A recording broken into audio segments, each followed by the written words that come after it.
Hi, I'm Joe from NeuLingo. 你好。Hi, 你好, I'm Joyce from NeuLingo. Welcome to NeuLingo Storytime.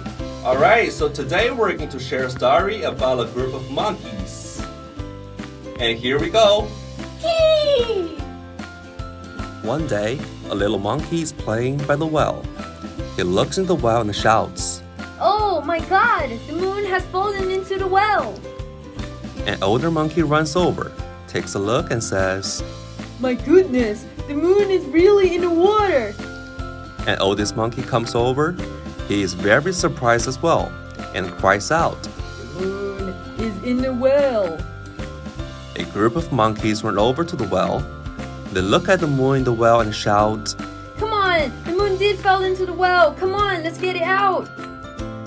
Then the oldest monkey hangs on the tree upside down, with his feet on the branch. He pulls the next monkey's feet with his hands.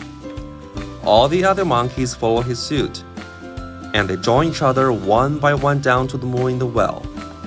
Just before they reach the moon, the oldest monkey raises his head and happens to see the moon in the sky. He yells loudly, "Don't be so foolish! The moon is still in the sky!" Alright, that's it for today. How do you like the monkeys? Leave us a comments below, like and subscribe, and see you on your next episode. 再见。Kiki.